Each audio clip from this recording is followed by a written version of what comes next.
Hello friends, எல்லாரும் எப்படி இருக்கீங்க? இன்னைக்கு லஞ்ச் பாக்ஸ்க்கு என்ன பேக் பண்ணி பார்க்கலாமா?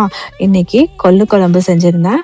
எப்படி வாரத்தில் ஒரு தடவையாவது கொள்ளு சேர்த்துருவேன். ஒரு வாரம் குழம்பா வச்சேன்னா அடுத்த வாரம் துவையல் மாதிரியாவது செஞ்சாவது கொடுத்துருவேன். ஆனால் அனஃபுக்கு குழம்பு தான் ரொம்ப பிடிக்கும். அதனால ஸ்கூலுக்கு கொடுத்துடும்போது குழம்பு தான் வச்சு கொடுத்துடுவேன்.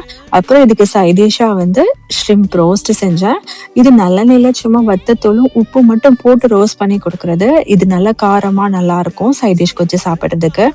அப்புறம் இன்னைக்கு டைம் இருந்தது, அதனால காலையில ஃபர்ஸ்ட் எழுந்திரிச்ச உடனே மட்டர் ரைஸை வேக வச்சுட்டேன். மட்டர் ரைஸ் கூடயே நான் கொள்ளு குழம்பையும் வச்சு மிக்ஸ் பண்ணியே லஞ்ச் பாக்ஸில் வச்சுட்டேன். ஏன்னா அவனுக்கு சாப்பிட்றதுக்கு கம்ஃபர்டபுளாக இருக்குமே தான். அப்புறம் ரெடி பண்ணி வச்சிருந்த ஷ்ரிம்பையும் வச்சு பேக் பண்ணியாச்சு. அப்புறம் ஸ்நாக்ஸுக்கு வீட்டில் செஞ்ச நியூட்டலா தான். இதை நான் ப்ரெட்டில் வச்சு நியூட்டலா ப்ரெட் மாதிரி செஞ்சு கொடுத்துட்டேன். அது கூடவே நட்ஸ் லட்டும் வச்சு பண்ணி கொடுத்தாச்சு. இன்னைக்கு ஒரு லஞ்ச் பாக்ஸ் பேக்கிங் வச்சு பார்த்தாச்சு. இதே மாதிரி வேறு லஞ்ச் பாக்ஸ் பேக்கிங்கோட அடுத்த வீடியோவில் பார்க்கலாம். பாய்.